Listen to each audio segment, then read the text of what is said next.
کہ نبی علیہ السلام نے ایک حدیث میں فرمایا اللہ اللہ فی اصحابی، میرے صحابہ کے بارے میں اللہ سے ڈرو، لا تتخذوہم غرضا من بعدی، میرے بعد ان کو اپنا نشانہ نہ بناؤ، جی اپنی گفتگو میں ان کی توہین تنقیص والی باتیں نہ کرو، فمن احبہم فبحبی احبہم، جی جس سے مجھ سے محبت ہے اسے صحابہ سے محبت ہے، اور ومن ابغضہم فببغضی ابغضہم، جسے مجھ سے نفرت ہے دشمنی ہے اسے صحابہ سے دشمنی ہے۔ آگے فرمایا ومن آذاہم فقد آذانی ومن آذانی فقد آذى اللہ،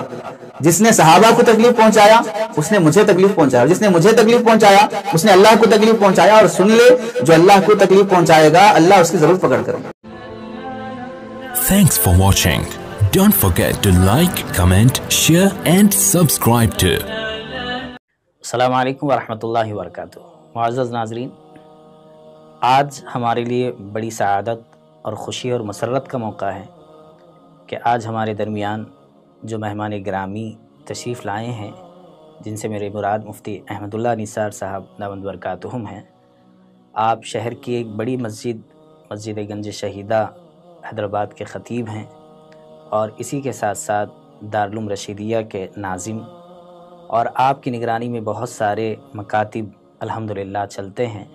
کافی لوگوں کے درمیان آپ مقبول ہیں، اور آپ کے بیانات سے ایک بڑا حلقہ استفادہ کرتا رہتا ہے۔ آج مفتی صاحب کی آمد ایک ایسے موضوع اور ایک ایسے عنوان پر ہوئی ہے جو موضوع ہم میں سے ہر شخص سننا چاہتا ہے، اور جن شخصیات کے بارے میں آج ہم بات کرنے جا رہے ہیں وہ شخصیات صحابہ اکرام رضوان اللہ تعالی علیہم اجمعین ہیں، کہ آپ صلی اللہ علیہ وسلم سے صحابہ نے کیسا دین سیکھا اور اس کو امانت سمجھتے ہوئے اور اپنا فریضہ اور اپنی ذمہ داری سمجھتے ہوئے دوسروں تک پہنچانے کی کوشش کیسے انہوں نے کی ہے، اور ان کے سلسلے میں ایک مسلمان ہونے کی حیثیت سے ہماری نظر میں اور ہمارے دل میں ان کی کیا محبت اور ان کے سلسلے میں کیا اعتماد ہونا چاہیے، اس موضوع پر انشاءاللہ ہم بات کریں گے۔ السلام علیکم ورحمۃ اللہ وبرکاتہ۔ وعلیکم خیریت سے السلام ہیں سر؟ ورحمۃ اللہ، الحمدللہ کیسے آپ؟ طبیعت ٹھیک ہے؟ الحمدللہ، اللہ کا شکر۔ خوشی ہوئی کہ آپ ہمارے اس پروگرام میں شریک ہوئے، ذات مسلم کے اس دعوت پر آپ نے لبیک کہا، اور انشاءاللہ ہم اپنے سلسلے گفتگو کو آگے بڑھاتے ہیں۔ جو بات آپ سے پوچھنی ہے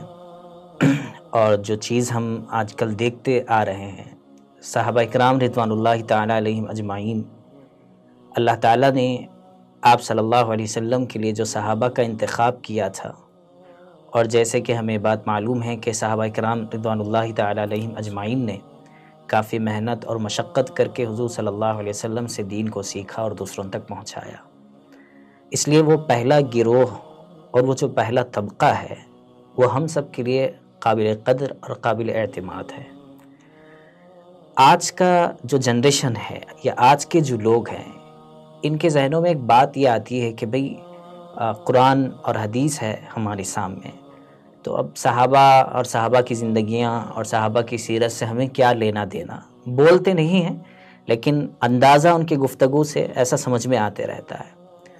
اور یہ جو ذہن میں پیدا سوالات ہوتے ہیں لوگوں کی، یا اس طرح کی بات جب ان کی زبان سے نکلتی ہے، تو اس کا یہ مطلب نہیں ہے کہ وہ لوگ جان بوجھ کر ایسی باتیں کرتے ہیں۔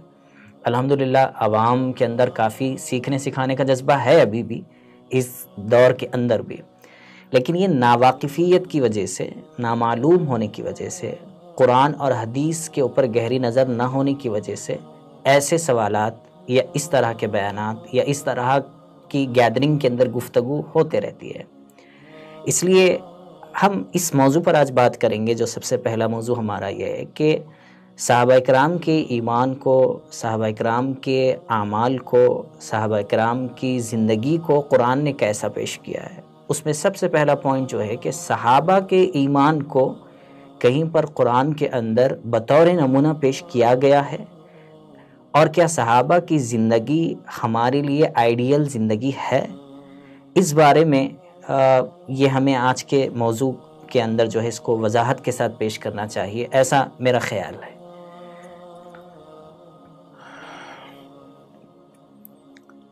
جہاں تک